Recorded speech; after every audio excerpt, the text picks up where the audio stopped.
श्री सच्चिदानंद सद्गुरु साईनाथ महाराज की जय। सद्गुरु भरद्वाज महाराज की जय। Sri Sai Sachharitra, Chapter 9.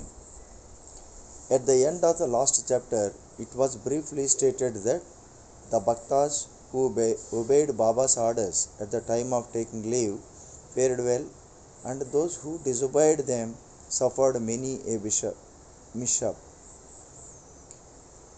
This statement will be amplified and illustrated with a few striking instances and by other matters dealt with in this chapter. Characteristic of Shirdi pilgrimage. One special peculiarity of Shirdi pilgrimage was that none could leave Shirdi without Baba's permission, and if he did, he invited troubles. But if anyone was asked to quit Shirdi, he could stay there no longer. Baba gave certain suggestions or hints when devotees went to bid goodbye and take leave. These suggestions had to be followed. If they were not followed or were departed from, accidents were sure to befall them. We give below a few instances. Tatya Kote Patil. Tatya Kote was once going in a tonga to Kopargan Bazaar. He came in haste to the masjid, saluted Baba and said that he would go to Kopargan Bazaar. Baba said, "Don't make haste, stop a little, forget the bazaar, don't go out of the village." On seeing his anxiousness to go, Baba asked him to take Shama with him.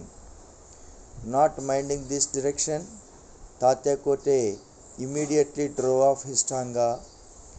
Of the two horses, one which cost 300 rupees was very active and restless. After passing Savli Vihir, it began to run rashly, got a sprain in its waist and fell down. Tatya was not much hurt, but was reminded of Mother Sai's direction. On another occasion, while proceeding to Kolhar village, he disregarded Baba's direction and drove in a tonga, which met with a similar accident. European gentleman.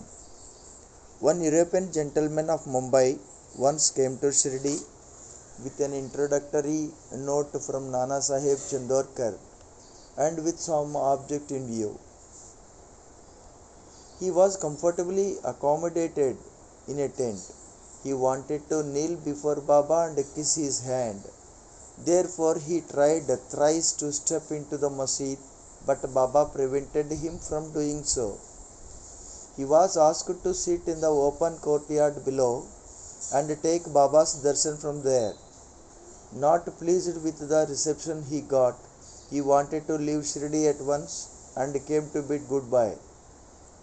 Baba asked him to go the next day and not to hurry. People also requested him to abide by Baba's instructions. Not listening to all this, he left Shirdi in a tonga. The horses ran all right, but when Savli Vihir was passed, a bicycle came in front, on seeing which the horses were frightened and ran fast. The tonga turned topsy-turvy, and the gentleman fell down and was dragged over some distance. He was immediately rescued, but had to go and lie in Kopargaon hospital for the treatment of his injuries. Such experiences were legion, and people learned the lesson that those who disobeyed Baba's instructions met with accidents in one way or the other, that those who obeyed them were safely and happy. The necessity of mendicancy. Now to return to the question of mendicancy. A question may arise in the minds of some that if Baba was such a great personage, God manifest, why should he have taken recourse to begging bowl throughout his life? His question may be considered and replied from two standpoints.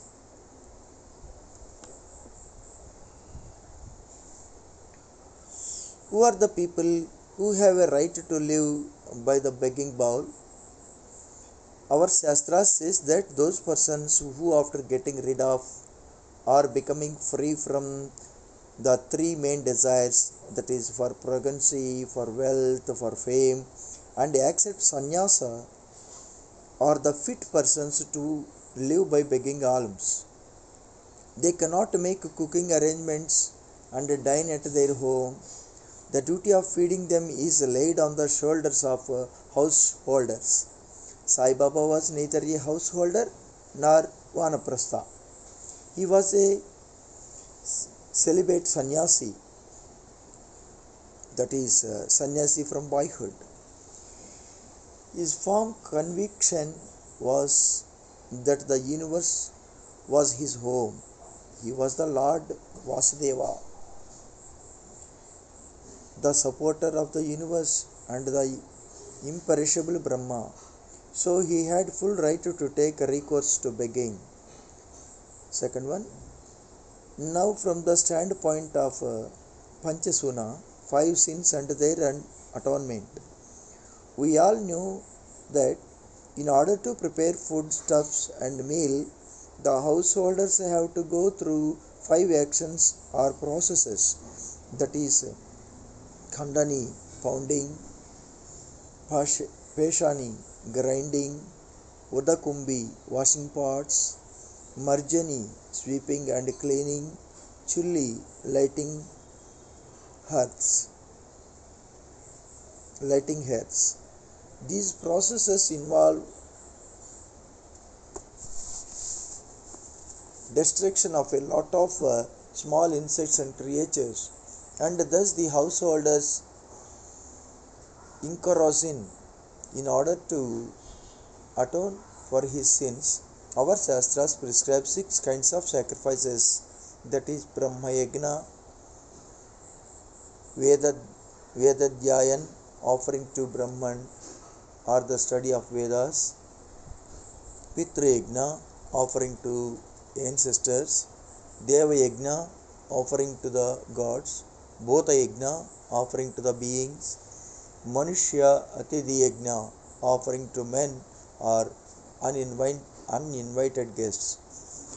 If these sacrifices enjoined by the Shastras are duly performed, the purification of their minds is effected, and this helps them to get knowledge and self-realization.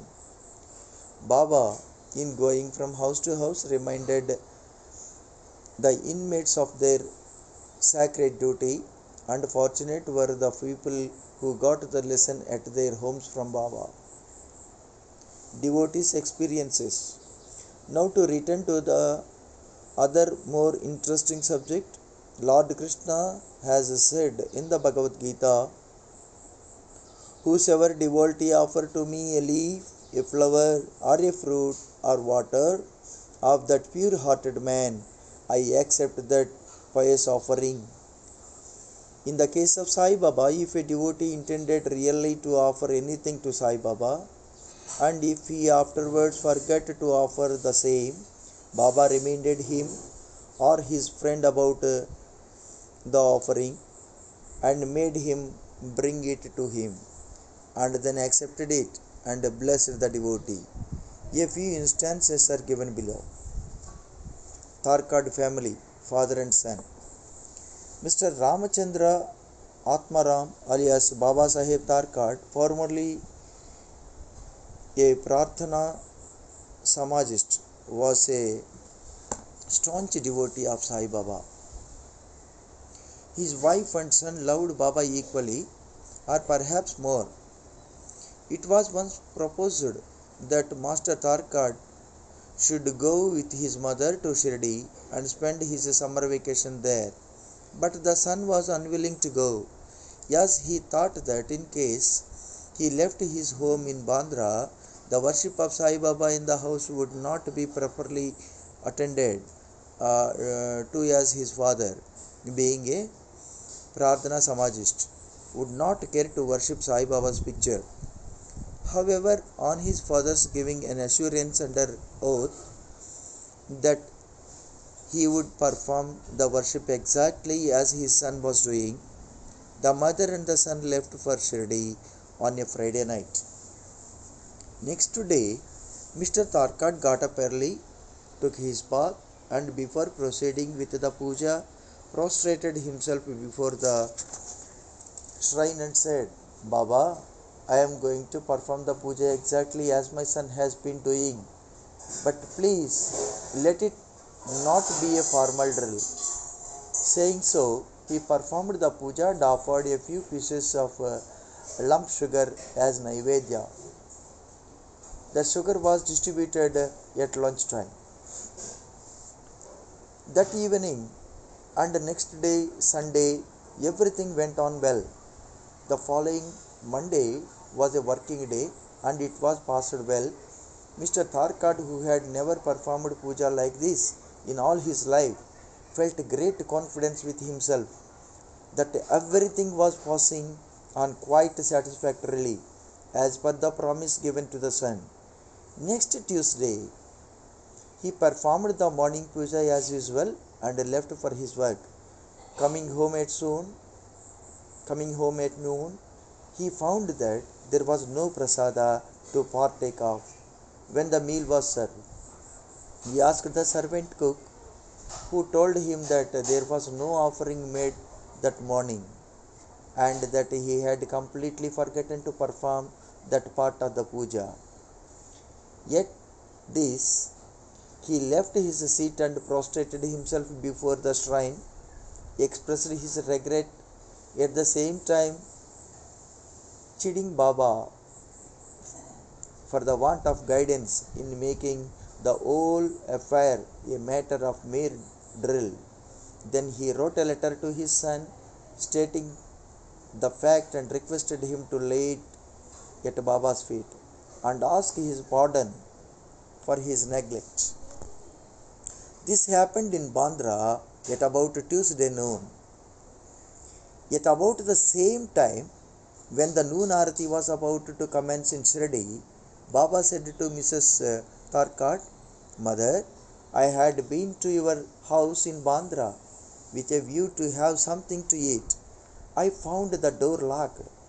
I somehow got an entry and found to my regret that Bua, Mr. Tharkad, had left nothing to eat for me. So I have returned with my hunger unappeased.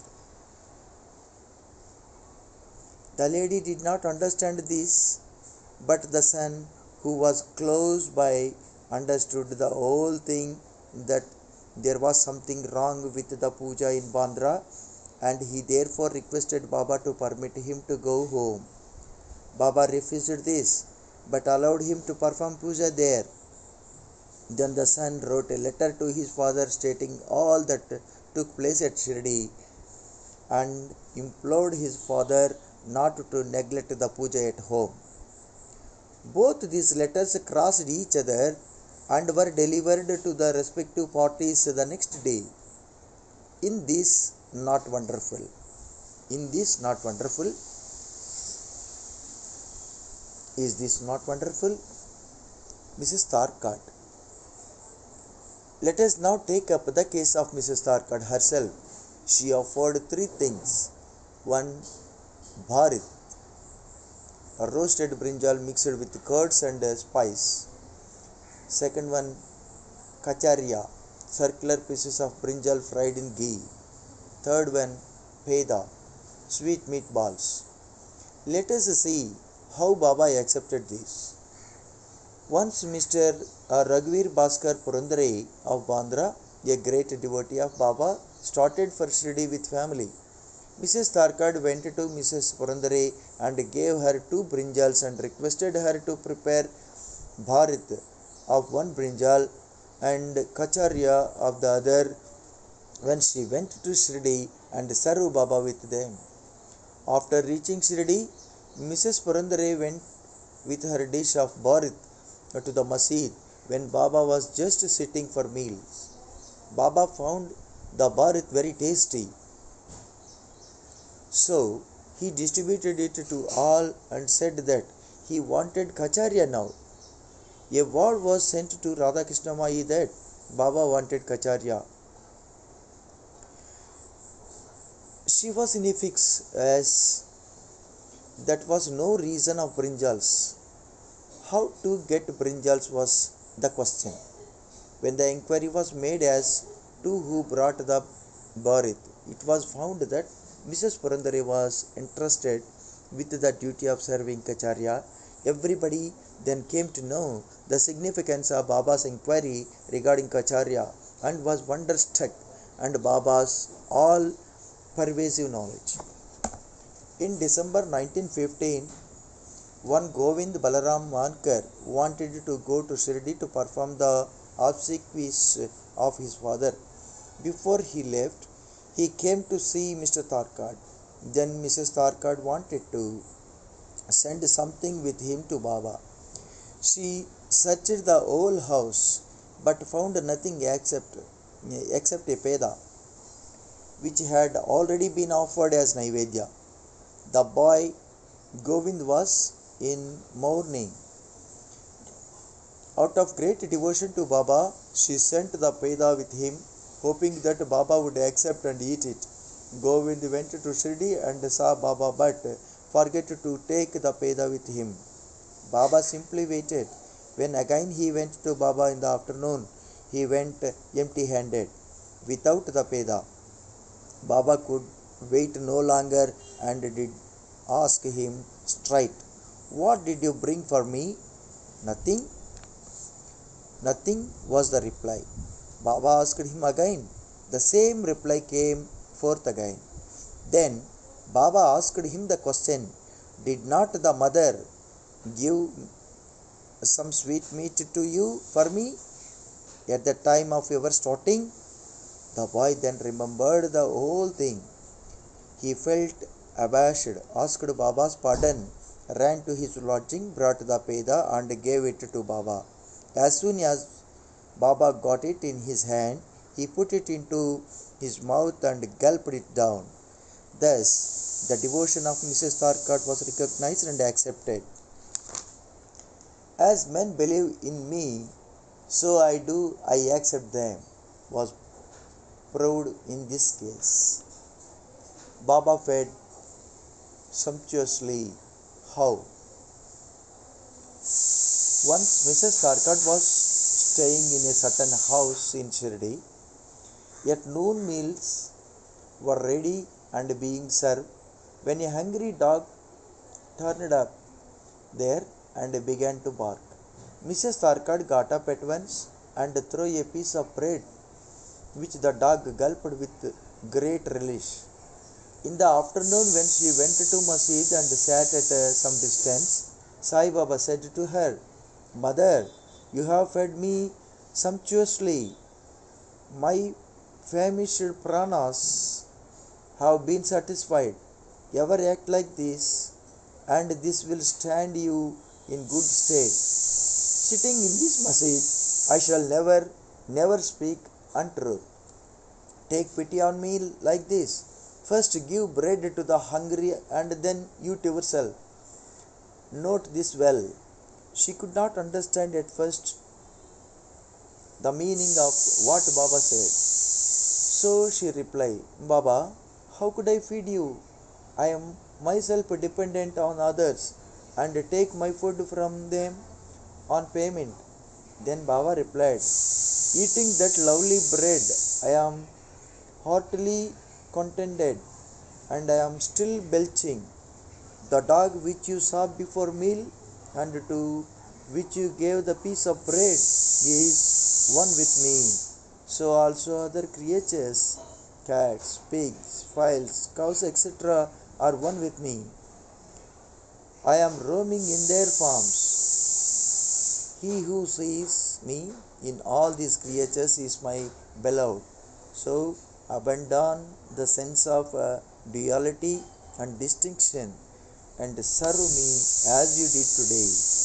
Drinking these nectar like words, she was moved, her eyes were brimmed with tears, her throat was choked, and her joy knew no bounds.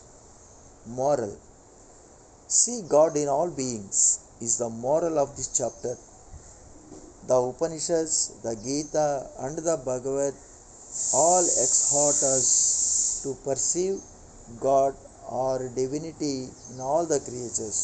By the instance given at the end of this chapter and other numerous to mention, Sai Baba has practically demonstrated to us how to put the Upanishadic teachings into practice. In this way, Sai Baba stands as the best exponent or teacher of the Upanishadic doctrines. Bow to Sri Sai, peace be to all.